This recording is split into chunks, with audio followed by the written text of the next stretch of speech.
ఉషోదయం ప్రేమించు కాపరి ఉషా కిరణాలు ఉదయకాలపు వాక్య ధ్యానంనకు మిమ్మల్ని ఆహ్వానిస్తున్నాం.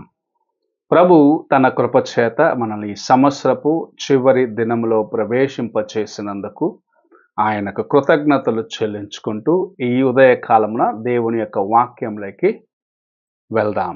ప్రార్థన. మా స్తుతులకు కారణభూతుడువై ఉండి మమ్మల్ని నడిపిస్తున్న గొప్ప దేవా, ఈ ఉదయకాల సమయానికై స్తోత్రములు. దేవా, ఈ సంవత్సరం అంతయు మీరు మమ్మల్ని కాపాడినావు. మా యొక్క నాయన ప్రతి పరిస్థితుల్లో మాకు తోడుగా ఉండి నడిపించినావు. దాన్ని బట్టి నీకు స్తోత్రములు. ఈ ఉదయకాలమున నీ వాక్యము చేత మమ్మల్ని బలపరచుమని, నీ వాక్యము వించుండగా మమ్మల్ని నాయన నీ వాక్యము ద్వారాగా స్థిరపరచమని వేడుకుంటూ యేసు పరిశుద్ధ నామమున అడిగి వేడుకుంటున్నాను పరమ తండ్రి, ఆమెన్. ఈ ఉదయకాలపు వాక్య భాగము కీర్తనల గ్రంథము 103వ కీర్తన 1 నుండి 5 వచనములను చదువుకుందాం. నా ప్రాణమా యెహోవాను సన్నుతించుము, నా అంతరంగమునున్న సమస్తమా ఆయన పరిశుద్ధ నామమును సన్నుతించుము. నా ప్రాణమా యెహోవాను సన్నుతించుము, ఆయన చేసిన ఉపకారములలో దేనినీ మరువకము. ఆయన నీ దోషములన్నిటినీ క్షమించువాడు, నీ సంకటములన్నిటినీ కుదుర్చువాడు. సమాధిలో నుండి నీ ప్రాణమును విమోచించుచున్నాడు, కరుణా కటాక్షములను నీకు కిరీటముగా ఉంచుచున్నాడు.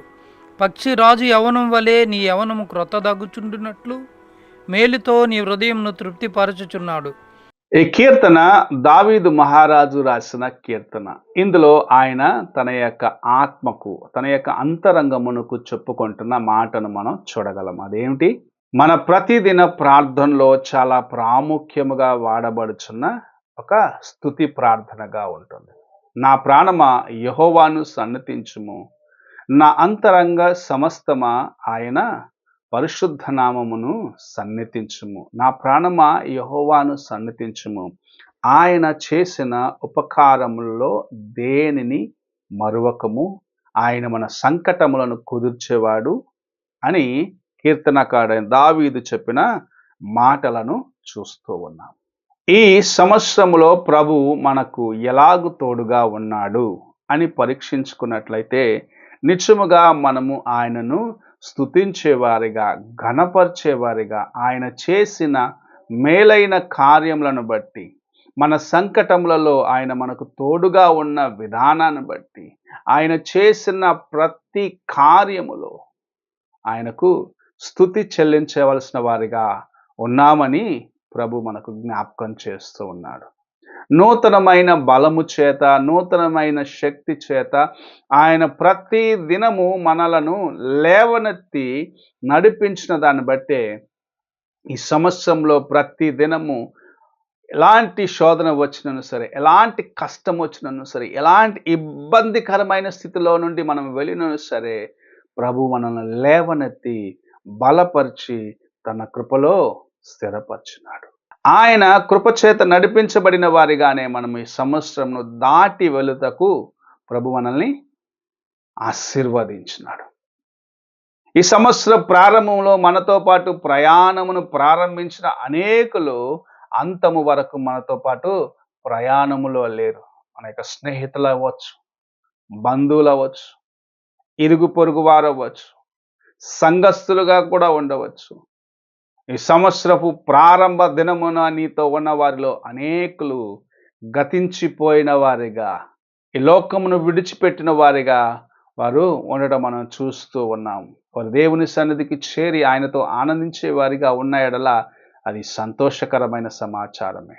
అయినను ప్రభు మనకింకా తన కృపనిచ్చి, జీవమునిచ్చి నడిపిస్తూ ఈ సంవత్సరం అంతంలో మరి యొక్క సంవత్సరంలోకి ప్రవేశించేదానికి సహాయము చేస్తున్నాడంటే నీవు నిన్ను పరీక్షించుకుంటూ ఇంకను ఆయన కోసము నిలబడేదానికి నీకు ఒక తరుణం ఇస్తున్నాడని జ్ఞాపకం చేసుకో. ఆయన చేసిన మేలనన్నిటిని జ్ఞాపకం చేసుకుంటూ, ఆయన చేసిన ప్రతి ఉపకారమును జ్ఞాపకము చేసుకుంటూ, నిన్ను ఎలాగో ఆయన బలహీనమైన సమయంలో నిలబెట్టినాడు, కృంగిన సమయంలో లేవనెత్తినాడు, పడిపోయిన సమయంలో పైకెత్తినాడు, వాటిని జ్ఞాపకము చేసుకుంటూ దేవుని కోసము నిలబడాలనేది దేవుని యొక్క ఉద్దేశమై ఉన్నది. అందుకే నీకు ప్రతి దినము పక్షి రాజు యవ్వనం వలె నీ యవ్వనాన్ని ఆయన అనగా నీకు తన బలమునిచ్చి నేను స్థిరపరిచినాడనేది దేవుని యొక్క వాక్యము నీకు తెలియపరుస్తూ ఉన్నది. ఈ ఉదయకాలమున ప్రభువు చేసిన మేళ్లకు, ఆయన నీతో ఉండి నిన్ను నడిపించిన తన కృప కొరకు ఆయనకు కృతజ్ఞతలు చెల్లించి, ఈ సంవత్సరం అంతట్లో ఆయన చేసిన మేలైన కార్యముల కోసము ఆయన ఘనపరిచి, ఆయనను ఇతరులకు ఆయన చేసిన మేలైన కార్యములను ప్రకటించేదానికి ప్రభు ఇచ్చిన ఈ తరుణాన్ని సద్వినియోగపరచుకోను. రానయ్యున్న నూతన సంవత్సరములో దేవుని కోసము నమ్మకముగా జీవిస్తూ, దేవుని కార్యములను శ్రద్ధగా చేస్తూ, ఆయన యందు స్థిరముగా నిలిచి ఉండేదానికి పక్షి రాజు యవ్వనము వంటి యవ్వనమును ప్రభు నీకు అనుగ్రహించినట్లుగా, తన కృపను నీ మీద కుమ్మరించినట్లుగా ప్రభువు యొక్క కృప కొరకు వేడుకొనము. అలాంటి కృపను కలిగి మనము నూతన సంవత్సరంలోకి ప్రవేశించడానికి ప్రభు సహాయము చేయనుగాక. ప్రార్థన చేసుకుందాం. పరలోకమందున మా తండ్రి, గొప్ప దేవా యేసయ్య, నీ ప్రేమ, నీ కృప, నీ యొక్క వాత్సల్యత మా పట్ల నాయన ఎంత గొప్పదిగా ఉన్నది. ఈ 2025వ సంవత్సరంలో నాయన చివరి దినములో మేము ప్రవేశించుటకును నీ కృపను కలిగి నీ చిత్తమైతే మరి యొక్క నూతన సంవత్సరంలోకి ప్రవేశించి నీ యందు ఆనందించుటకు నీవు మాకు అనుగ్రహించిన కృప కొరకు స్తోత్రములు చెల్లించుకుంటున్నాం. ఈ దినములలో ఈ సంవత్సరం అంతా నీవు నాయన తోడుగా ఉండి నీ రెక్కల చాటున కాచి కాపాడి నడిపించినందుకు నీకు స్తోత్రములు చెల్లించుకుంటున్నాం తండ్రి. ఈ కార్యక్రమం నాయన ఈ సంవత్సరం అంతా అనేక ఆసక్తితో ఆలకించుటకు నీవు ఇచ్చిన కృప కొరకును నీకు స్తోత్రములు చెల్లించుకుంటున్నాం. ఇంకను రానైన దినములలో నీ నామ మహిమార్థమై కార్యములు కొనసాగుటకును దేవా, మేము ఇంకను నీ కొరకు నమ్మకముగా జీవించుటకును నీ సహాయమును దయచేయము. దావీదు మహారాజు చెప్పిన రీతిగా అంతరంగములో మమ్మల్ని మేము పరీక్షించుకుంటూ నేను స్తుతించేవారిగాను, పక్షి రాజు యవ్వనం వలె మా యొక్క యవ్వనం నూతన పరచబడేదానికి నీ కృపను వేడుకునే వారిగాను సహాయము చేయమని యేసు పరిశుద్ధ నామమున అడిగి వేడుకుంటున్నాను పరమ తండ్రి, ఆమేన్. తండ్రి అయిన దేవుని ప్రేమ, కుమారుడైన క్రీస్తు కృప, ఆదరణకర్త అయిన పరిశుద్ధాత్మక సహవాసము ఇప్పుడును ఎల్లప్పుడూ సదాకాలము తోడయుండి తన యొక్క కృపను మనకు అనుగ్రహిస్తూ నూతన సంవత్సరంలో ప్రవేశించే కృపను దయచేయునుగాక. ఆమేన్.